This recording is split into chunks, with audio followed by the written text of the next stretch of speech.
We've got really, really good stuff this morning. Maxx Crosby just went ahead and posted this. I guess he might be trying to get a rap career started, but he might also be dropping hints as to where he would prefer to play next year if the Raiders do, in fact, trade him. Hey, the boy get paid, brand new crib in a Bay. We done touched down in the Bay, shooters like Steph and Clay. Yeah. He says that he bought a brand new house in the Bay. That's thanks to Brad of the SF Niners. He was able to cut that up, and he put the little juxtaposition of the image with Maxx Crosby up there in black and white, and then obviously the 49ers uniform at the bottom. Now, there's a lot to process here. First, Maxx Crosby's under contract with the Raiders. They would have to trade him if the 49ers would have a chance to get him. I understand that. Two, Maxx Crosby began his career in the Bay because the Raiders were in Oakland, so he's got a sentimental attachment to the region. But despite those two qualifiers, I don't think that I'm going out on a limb when I say that we can assume that Maxx Crosby would like to be a 49er. He's expressed his displeasure, and it has been no secret in Las Vegas. This dates back to the Raiders shutting him down at the end of the 2025 season. It might even date back further than that, but publicly it dates back to then. There has been some talk of a reapproachment over the past couple of weeks. I guess he's been rehabbing, working out in the building following knee surgery. But it seems like there's going to be some convincing needed from the Raiders to keep Max happy. And I will add that it's all complicated by the fact that he didn't have a great 2025 season, maybe because he was playing hurt, because he had to undergo the surgery after the season. The Raiders have historically not liked trading with the 49ers, but this is another interesting data point in the whole situation. Mark Davis made it very, very clear the other day that he's no longer involved in the football side of things. Now, that's what he said. Maybe if it comes time to trade Maxx Crosby to the 49ers, Mark Davis will step in and say no. But Davis said that Tom Brady and Will Spytek are running the football operation for the Raiders. And maybe the 49ers have a 49ers fan inside the building named Tom Brady who'd be willing to trade with them.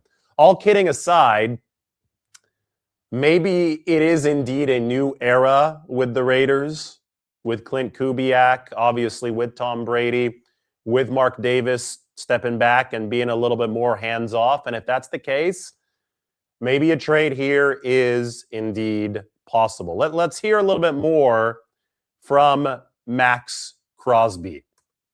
To tell you, like, with all the injuries they've had with the 49ers, I think just Kyle Shanahan has proved that how good of a coach he is, just being able to keep everybody, keep that team above water, and they got a winning record. I think they're 7-3 or 7-4, something like that. And they're playing pretty damn good football. So, they got a lot of their top dogs out. Freaking Nick Bosa, Fred Warner.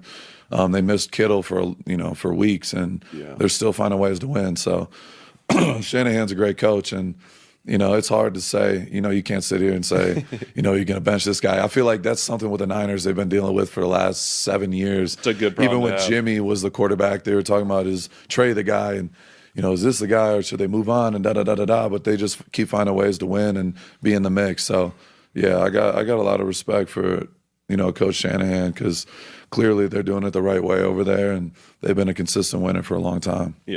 That was Crosby on his podcast. Now, the Shanahan-Crosby relationship and the 49ers-Crosby relationship actually goes all the way back to 2018, when Crosby was a not-so-touted prospect coming out of college.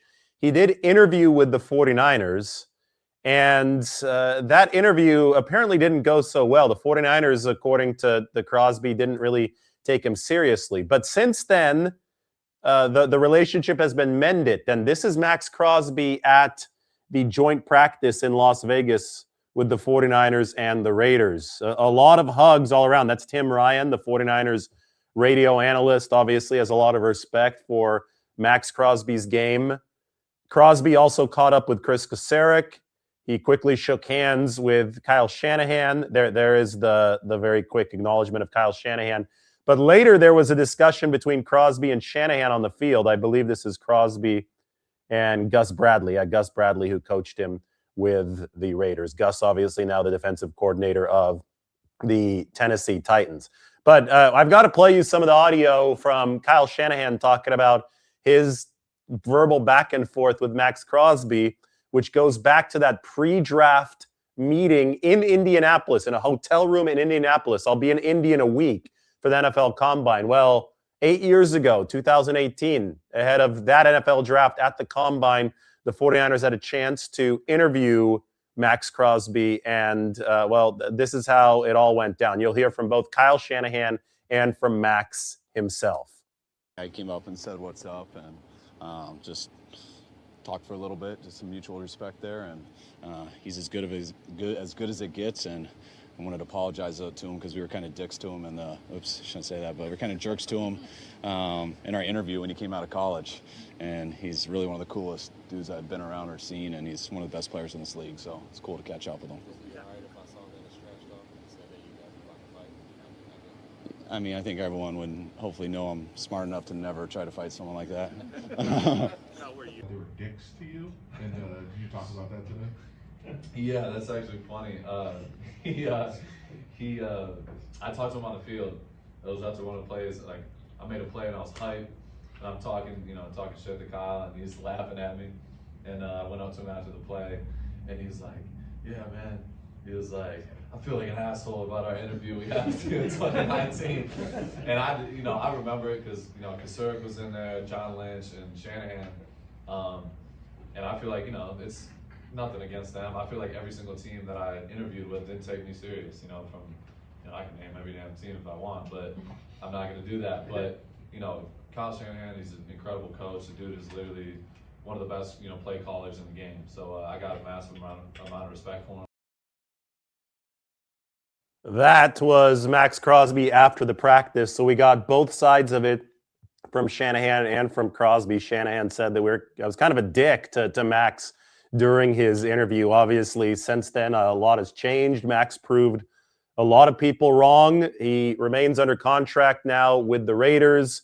We can talk in a little bit about the potential details financially and compensation-wise. The 49ers have an obvious need along the defensive line for more pass rushers, so it would clearly be a fit from that perspective, but the Raiders would also have to trade him.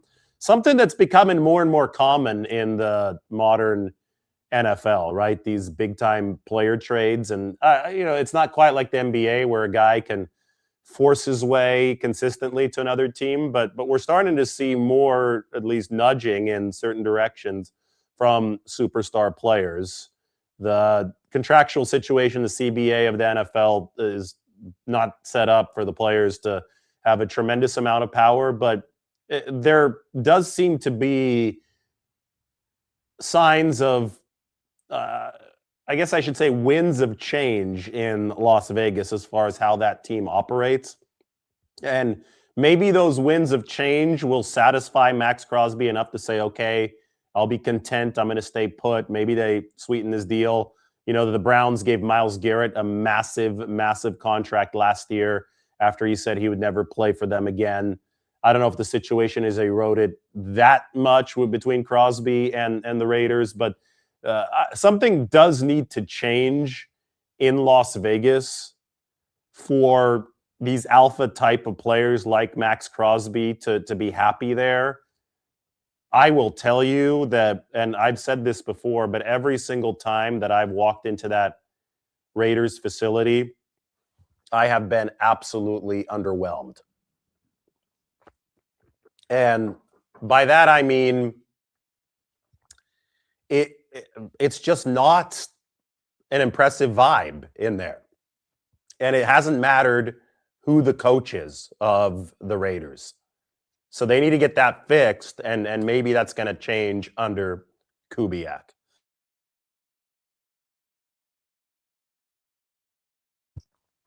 I'm popping open the roster right now. You can see where the 49ers are at as far as the defensive line room. Bosa, Huff, Mykel Williams and Keon White are their 4 top defensive ends. Can you press the upgrade button at pass rusher? Absolutely. Can you use 5 of these defensive ends, considering the fact that Mykel Williams and Keon White spend a lot of time playing on the inside? Also, yes. Keon White posted the other day, he's in a scooter right now after he got shot in the ankle. So Keon White, we're going to get an update on his exact return time for the 49ers probably next week at the NFL Combine. But even if he were fully healthy, especially under Raheem Morris now as the defensive coordinator, I wouldn't be surprised to see him and especially Mykel Williams aligned with defensive ends outside of them very, very frequently. And if that's the case, then you're going to want more defensive ends if you're the 49ers. And you could always use a player of Crosby's caliber. Other news around the league today, the franchise tag window has opened. So from now until March 3rd, teams can apply the franchise tag on their pending free agents. That is before the new league year starts, before these free agents are allowed to talk to prospective new teams. So it's a couple weeks long. The franchise tag, it's a complex formula, but essentially the average of the top 5 salaries at each position.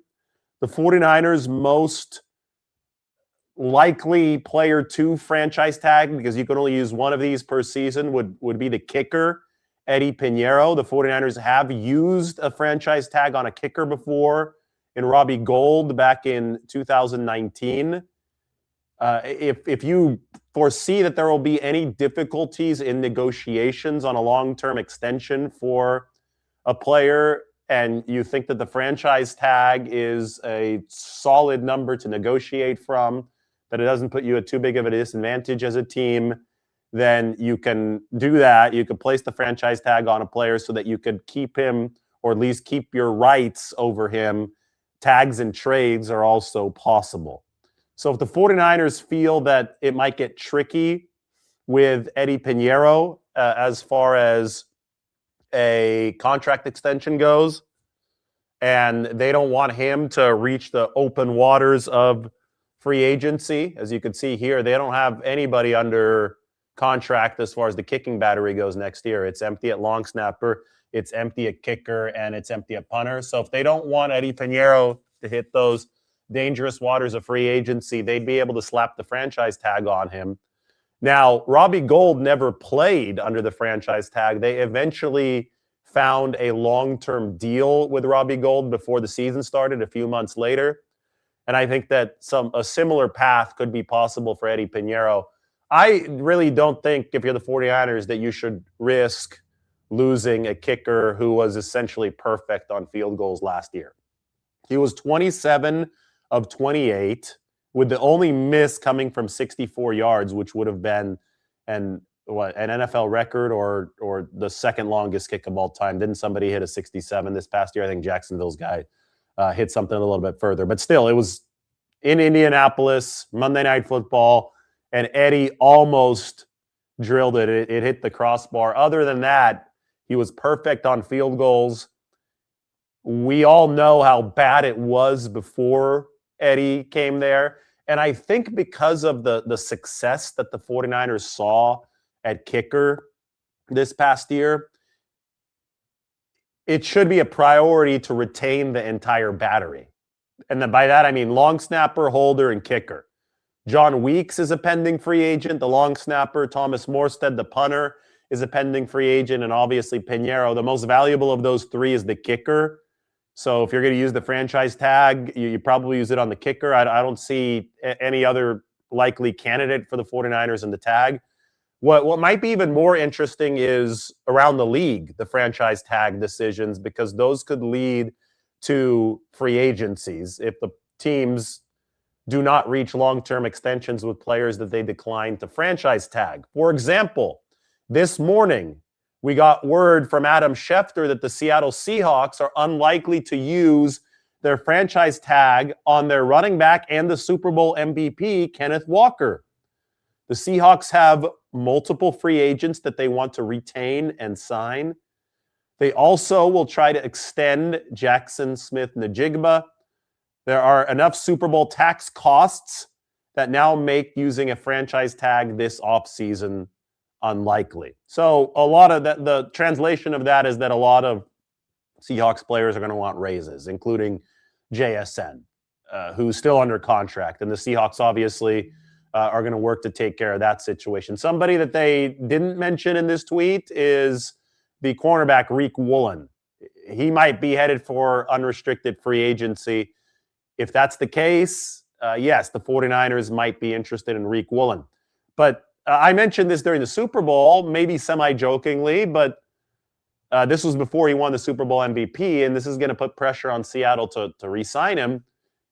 Kenneth Walker next to Christian McCaffrey. Imagine if the 49ers just said, let's go all out on offense. Let's spend a ton of money on offense. Let's keep the defense young. Let's allow the youth movement to continue blossoming on that side of the ball. The Rams, for example, in 2024 and 2025 had the lowest defensive spend in the entire league, but they invested a lot in their offense. It could be a winning formula. What if the 49ers said, let us push all the chips into offense, let defense be this draft-based, young, energetic crew surrounding Fred Warner and Nick Bosa. And if they do that, if the 49ers do that, what if they spent quite a bit of money on a veteran running back instead of burning another third-round pick on a running back? If Kenneth Walker somehow reached unrestricted free agency, could the 49ers enter a bidding war for him? They got $57 million in cap space. That's my approximation right now. Of course, they can't bite into all of that because they've got to carry over money into next season. But I think that a lot of people who don't understand the salary cap are not quite analyzing it correctly. And I could show my work. I've done this every single time that I talk about the salary cap. Here we go. This is how it looks. And we can take a look at Maxx Crosby's contract in a little bit. But this is the projection for the 49ers. That I've got 40 out of 53 spots taken at this point. They can obviously replace some of the 40 that I have on here. So maybe 15 to 20 spots are up for grabs. But assuming that the cap is $334 million, and we're estimating right now it's going to be within a range close to that, 49ers would have $57 million to finish out this roster. How much they decide to carry over, because unused space carries over from season to season, would be up to them. They would have to calculate what they think future salary caps in 2027 and beyond will be. But there's obviously some money to work with this season if you are the 49ers. Last year, they had to find a way to streamline costs because they had pushed the chips all in 2024, and they had been very, very aggressive in seasons prior as well. So last year, you saw them double down on their A-list pillars, the veteran core of this football team, which is denoted in yellow on the 53-man roster. And you saw them weed out some of the B-list contracts. They now have A-listers at every single position instead of receiver. How they address receiver, I think, is one of the biggest questions of this offseason. We talked about Tyreek Hill yesterday. I think only if he comes in at a very, very low cost. He would not be an immediate A-list pillar of this football team. But maybe they go to the NFL draft for wide receiver. It does seem to be a very deep class there. But edge rushers and defensive line is a room where they could use a second pillar.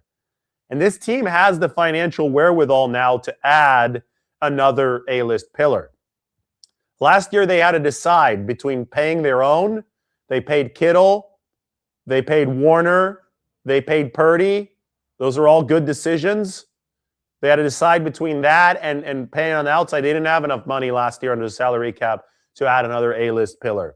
This year, given the reset, they have enough money for another A-list pillar. And speaking of that, why don't we go to Maxx Crosby's contract?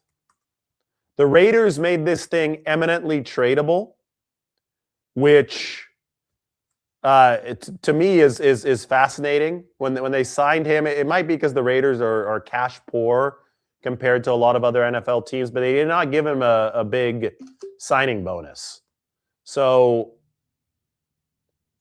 I have to take one more screenshot of this to get it to display properly on this screen, but here we go. Oops. Give me one more second. All right, we've got it now. Here is Max's deal. I will remove the text title so you can see it a little bit better. At the bottom, we're entering 2026. You could see here that they gave him only a $10.2 million signing bonus. And even though they could have prorated it over the course of 5 years, they decided to only prorate it over 2, which essentially means that this contract was designed for a potential trade really as soon as 2026, but really as soon as 2027. With no signing bonus proration in 2027, all of the salary cap money can be transferred cleanly off to another team. Now, this year, the Raiders would have to take on $5 million in dead money. That's not all that much, especially for a contract of this caliber. But Crosby's under contract through 2029, with only 2026 being guaranteed. And I think that, if you acquire Maxx Crosby, you'd be okay with guaranteeing him $30 million this season. I think he would look pretty good opposite of Nick Bosa. Anyway, back to the franchise tags. If Kenneth Walker does somehow hit free agency, why not? Like, if you're the 49ers, why not see if you're pushing this money all in on offense? And I think that could be a good strategy for the 49ers, especially at a position where Christian McCaffrey had such a high volume last year as a receiver. And when Kenneth Walker has a whole heck of a lot of juice. I mean, it was awesome watching him run. I think he'd be an awesome complement to Christian McCaffrey. And I think that, when you're a team that there are a couple things that the 49ers have struggled with offensively, that Purdy is a superstar, so he's been able to overcome a lot of this to lead the 49ers to wins, but it ended up being a limiting factor for them. The first down run efficiency has dropped down into the 20s over the past 2 seasons.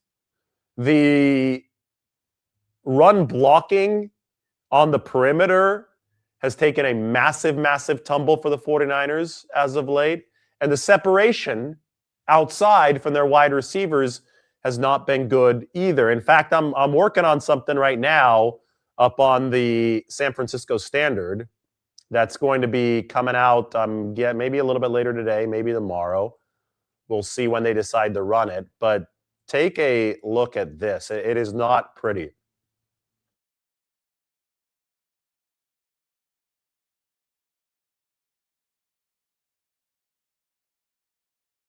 So here you have yards per route run. Red is bad. Blue is good. This is the 49ers receiving efficiency from this past season. There is not a lot of blue.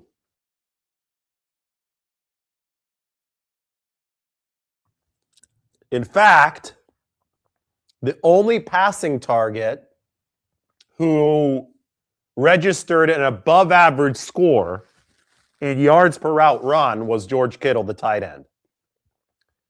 Christian McCaffrey had 102 receptions, but it was a volume 102 receptions. He was insanely impressive. I think he should have gotten MVP consideration. This goes to show you, though, that he didn't have any room to operate with. Because look at the rest of the receivers here. The 49ers ranked number 28 in average separation at the time of catcher and completion when you also factor in the postseason. 24 including only including the regular season, number 28, up from number 32, dead last in 2024, but still horrific. And none of their receivers scored what you need an explosive offense to score, or what you need an offense to score to be explosive in yards per route run, this column.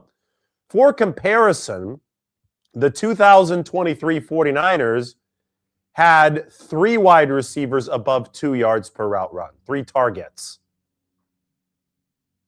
These 49ers had only George Kittle and just barely at 2.11.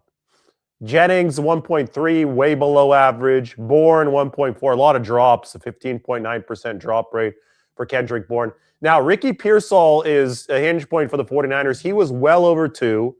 He was in NFL's top 10 through 4 weeks, but then he hurt his PCL. So Pearsall is obviously somebody who you're counting on to elevate this room, get healthy and elevate this room. Nowhere else, though, did the 49ers have what was needed for offensive explosiveness. So,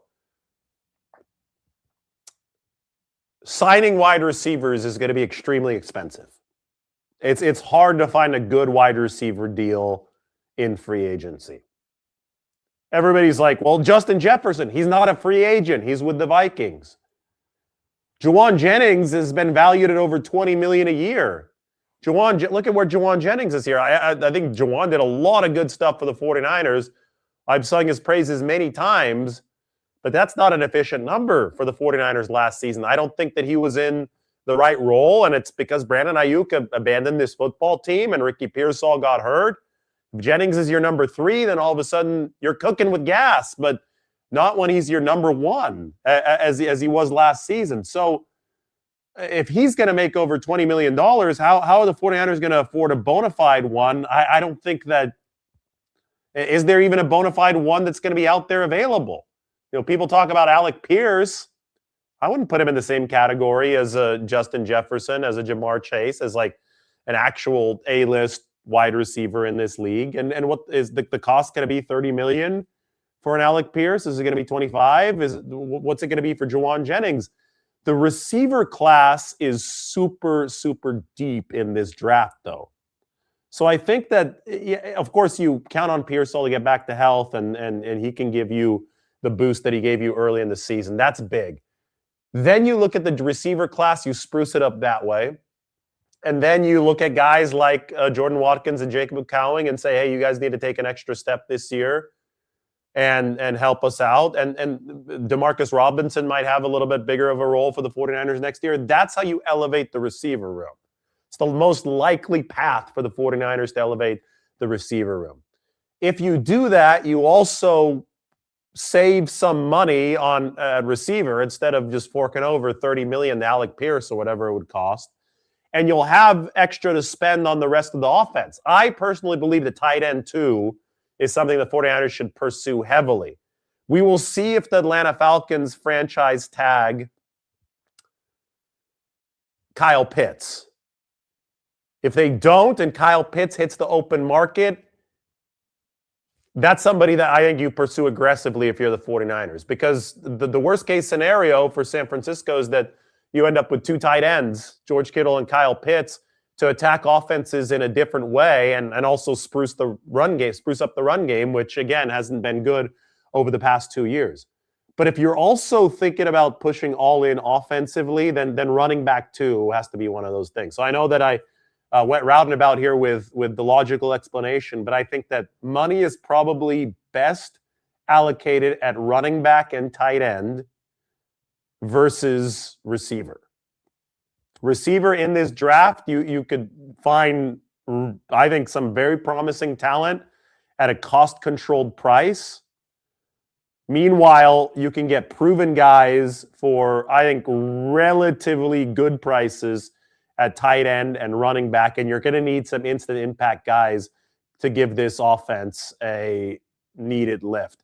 David Njoku is a perfect fit. We've talked about him quite a bit over the last few days. Kyle Pitts is one of the franchise tag candidates, and with the tag window opening today, we will be watching that very, very closely. So tag candidates, George Pickens, I believe he's going to get one from the Cowboys. Daniel Jones and Alec Pierce, both with the Indianapolis Colts. Pierce probably, I thought that Pierce was going to hit free agency, but who knows? Maybe he's a tag candidate for the Colts. Kyle Pitts with Atlanta. Kenneth Walker is probably not going to receive the tag from Seattle. Now, the Seahawks can obviously sign him to a long-term deal, and maybe they have assurances from Kenneth Walker that he's very interested in signing a long-term deal. But if they don't, then may the highest bidder win next month. And God, that guy's explosive. He was fun to watch in that Super Bowl. True difference maker at running back. Trey Hendrickson of the Bengals, that'd be torture for Trey Hendrickson if they decided to tag him. And Breece Hall, if the Jets don't franchise tag Breece Hall, then we could start talking about him as a perfect running back 2 fit. He used to play with Brock Purdy over in Iowa State. So, and Hall can do it all. I mean, Hall is a very, very versatile back who can catch the ball, run the ball, he can block. So watch this franchise tag window very, very closely over the course of the next couple weeks. It closes on March 3rd, so we'll see what happens. And even if a guy is tagged, he can be tagged and traded too, right? So it's not necessarily the end of a potential pursuit of a player, but it is a very, very interesting window to gauge how much exactly teams value some of these bigger names. Like all the names I just listed, some of these bigger names across the league. I'm still fighting the cold, much better. So it started with just this painful sore throat a few days ago, morphed into really bad congestion, and now we're kind of on the coughing stage. So, I'm really good about not making you guys hear me cough. What I do is I just put something up on the screen, and then I mute. And while it's muted, then I could cough.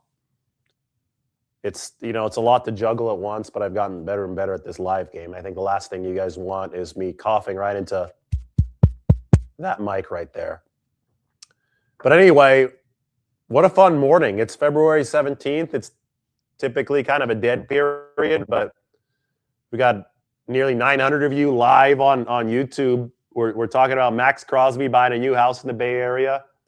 And now we just wonder what the Raiders do with Maxx Crosby moving forward, because obviously there is a relationship that needs repairing over there ever since Maxx Crosby stormed out of the building late in the season when the Raiders told him they were going to shut him down for the rest of the year. He is such a competitor that even though he needed that knee surgery, he didn't want to do it until after the season.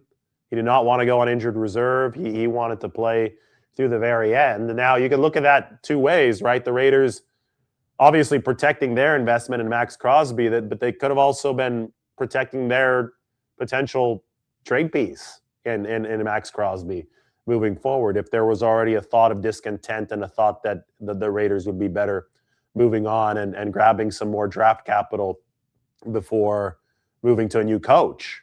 They subsequently fired Pete Carroll, moved to Clint Kubiak, and Brady and Spytek and what is allegedly a regime that does not have Mark Davis making football decisions. Well, we will see what the Raiders do.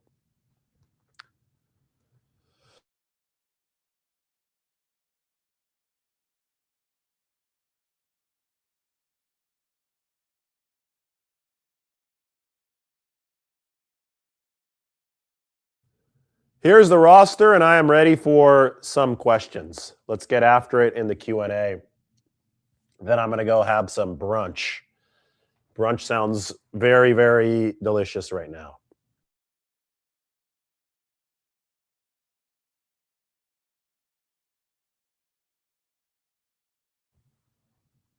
Those A-list pillars. Got to get those guys all back and healthy. And I think, George Kittle's the one big question mark. I really think that, and I tweeted this last night, I really think that the emphasis on the tight end class is also deep, especially if Kyle Pitts becomes available. Pitts, Njoku.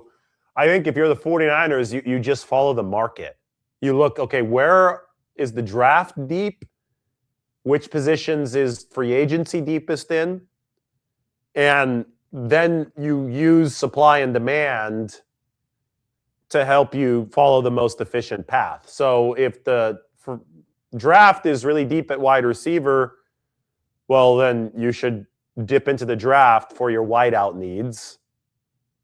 If it's not deep at wide receiver when it comes to free agency, well, then you should probably avoid A-list free agency. Maybe you're able to find somebody, a B-list player at a decent cost, but even those guys are probably going to have inflated prices.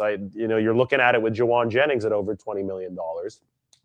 So find the right pathway, the most efficient pathway, and it seems to me supply and demand means that draft and receiver go hand in hand.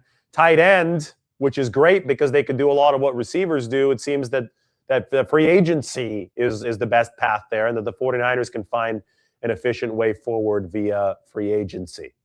Then you could talk about, they obviously have needs on defense. We talk about safety.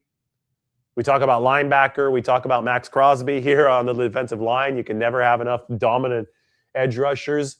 But so much of that on defense, like I know what they're going to be running on offense. I know where they were deficient on offense. The problem with defense, even though we know where they were deficient in 2025, is that they have a new coordinator in Raheem Morris. And I'm pretty sure that they're going to change the way they do some things under Raheem Morris, given how adaptable he's been over the course of his career. They're going to adapt to the personnel. They're probably going to run some penny fronts, which would mean, hell yes, go get Maxx Crosby. You want more defensive ends to run these 5-man fronts, right?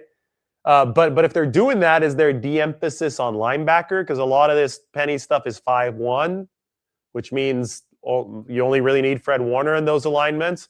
Is there going to be an added emphasis on safety? So are they going to have to go out and shop for a safety this offseason?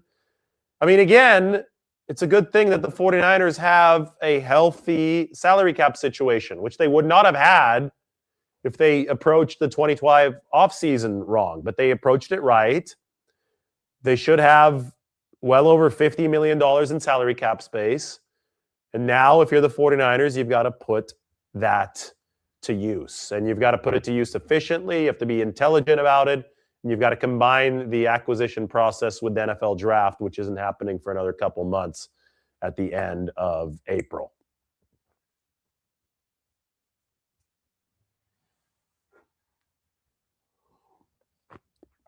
Mike says, watch players who are released, 2 of whom were released yesterday, in Tyreek Hill and Bradley Chubb from the Miami Dolphins. All right, I'm going in for some questions. When is Bosa expected to be back? He's expected to be back by the training camp, week 1. Remember, he tore his ACL fairly early in that 2025 season. Is the salary cap report document available to you? Yeah, I'll copy and paste it right now. Go ahead and head into the comments section because it's pasted. You guys could go check it out.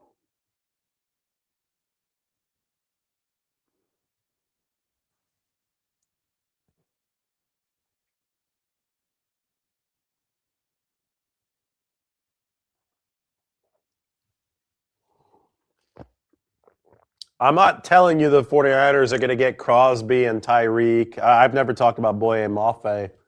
But I'm going through all the potential possibilities. Hey, if Maxx Crosby is unhappy and there's a chance that the Raiders trade him, it is my duty to talk about it and evaluate his contract, evaluate what it might cost.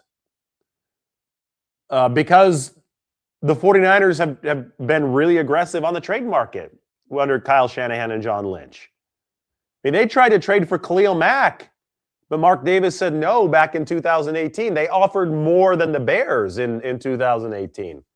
So how can you not talk about it, right? The 49ers traded a lot for Christian McCaffrey. They traded for Trent Williams after the 2019 season. I mean, the 49ers are big-time players on the trade game. Didn't they have like 4 trades last year, which is a lot?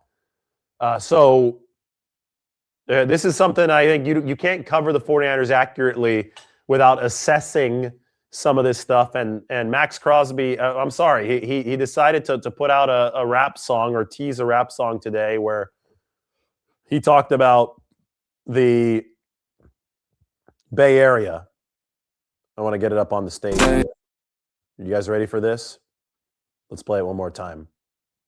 Let me stop covering his face down there. All right, here we go. This is courtesy of Brad, who was able to take it, I think, from Instagram. What can I say? The boy get paid. Brand new crib in a Bay. We done touched down in the Bay. Shooters like Steph and Clay. Yeah. He was drafted to the Raiders toward the tail end of the first part of that Warriors dynasty. Not obviously not the end of it. They won again in 2021, but he was touchdown 2018, so that would have been the end of the Durant Curry years, and obviously Steph and Clay part of that. So that's why they are mentioned in those lyrics. All right, everybody, thanks. The cold is getting to me. I gotta go get some food. Hope you enjoyed the show. Hit that subscribe button. We'll talk to you soon.